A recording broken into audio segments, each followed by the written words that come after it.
నిన్న పెద్దపల్లి జిల్లా ఓదేలు మండలం పెగడపల్లి గ్రామంలో రేణుక ఎల్లమ్మ జాతరలో మాదిగ వారిని దేవాలయంలోకి రానివ్వకుండా గౌడ్స్ అడ్డగించిన విషయం తెలిసిందే.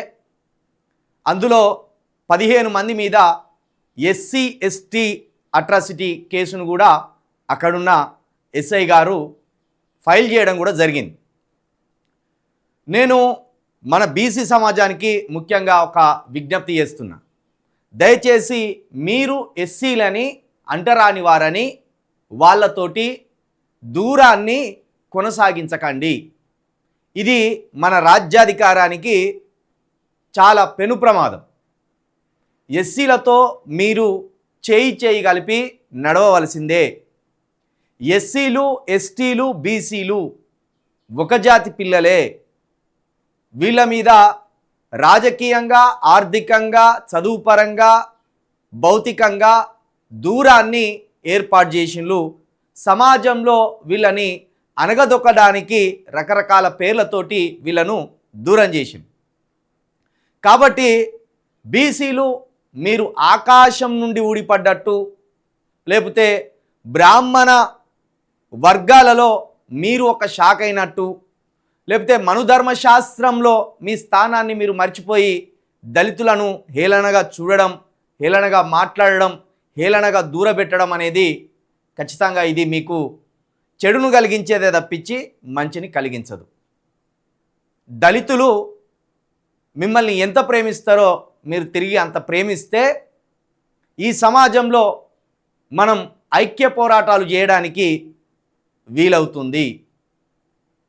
రాజకీయంగా ఎదగాలన్నా బీసీలకు ఎస్సీలు, ఎస్సీలకు బీసీలు తోడుగా ఉండవలసిందే.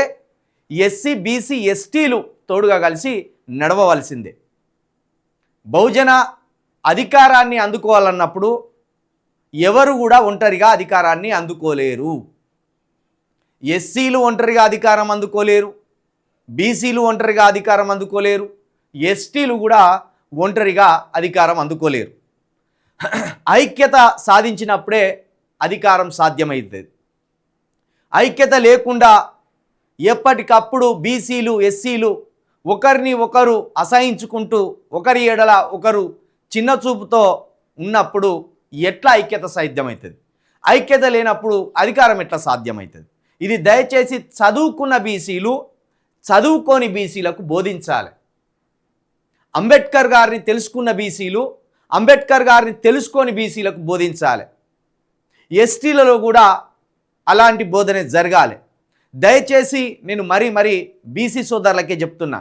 ఎందుకు బీసీ సోదరులకే చెప్తున్నా అంటే బీసీలు ఆర్థికంగా రాజకీయంగా విద్యాపరంగా ఉద్యోగపరంగా ఎస్సీలు అనుభవిస్తున్న బాధనే వాళ్ళు కూడా అనుభవిస్తున్నారు.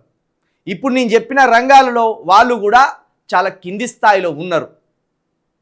కాబట్టి బీసీ సోదరులు మీరు అనవసరంగా ఎస్సీ వారిని అంటరాని వారిగా చూసి అంటరాని వారిగా మాట్లాడి వాళ్ళని హేళన చేయడం వల్ల ఈ ఎస్సీ ఎస్టీ అట్రాసిటీ కేసులు అధికంగా మీ మీదనే అవుతున్నాయి. ఇది కూడా తెలుసు నాకు. మళ్ళీ మీరు బాధపడతారు. మా ఎస్సీలు ఎస్సీ ఎస్టీ అట్రాసిటీ కేసుని ఎక్కువగా బీసీల మీదనే ప్రయోగిస్తున్నారని బాధపడుతారు. కానీ నిన్న పెగడపల్లిలో జరిగిన సంఘటనే అద్భుతమైన ఉదాహరణ. అక్కడ రెడ్డీలు కాదు గుళ్ళోకి రానియకుండా అడ్డుకున్నది, లేకపోతే బ్రాహ్మణులు కాదు కోమటోళ్ళు కాదు, ఓసీలు ఎవరు కూడా అక్కడ అడ్డుకోలే, బీసీలే అక్కడ అడ్డుకున్నారు. దీన్ని బట్టి అర్థం చేసుకోవాలి. ఎక్కువగా గ్రామాల్లో బీసీల మధ్య ఎస్సీల మధ్యనే ఈ కలహించుకునే సంఘటనలు, ఒకరిని ఒకరు ద్వేషించుకునే సంఘటనలు అధికంగా జరుగుతున్నాయి. సరే, కులాల కుంపటి ఉన్నది కాబట్టి కులాల కుంపటి ఉన్నప్పుడు ఏ కులానికి ఆ కులం గొప్పగా ఊహించుకోవచ్చు, మేమే గొప్ప అనుకోవచ్చు, మా చరిత్రే గొప్ప అనుకోవచ్చు, దాన్ని తప్పుపడతలేం. కానీ మీ చరిత్రను ఇంకొకరి మీద రుద్ది వాళ్ళు తక్కువ కులం మేము ఎక్కువ కులం అనే ఒక మానసిక భ్రమలను ఒక మానసిక చిన్నతనాన్ని ప్రదర్శించొద్దనేది నా విజ్ఞప్తి. ఖచ్చితంగా ఎస్సీ బీసీ ఎస్టీలు కలిసి నడిస్తేనే ఈ సమాజంలో మీకు గౌరవం పెరుగుతుంది. ఈ సమాజంలో మీ బలాన్ని ఇతర రాజకీయ పార్టీలు గుర్తిస్తాయి. ఈ సమాజంలో మీరు ఉన్నత స్థితికి ఎదుగుతారు. మీరు విడిపోయి ఎస్సీలను తక్కువ చూసి ఎస్సీలను అణిచివేసి ఎస్సీల మీద దుర్మార్గమైన భాషను వాడడం వల్ల మీకు ఉన్నత స్థితి రాదు. పైగా మీరే అనేక రకాలుగా నష్టపోయే ప్రమాదం ఉంటుందనేది కూడా మరొకసారి మన బీసీలకు చెప్పదలుచుకున్నా.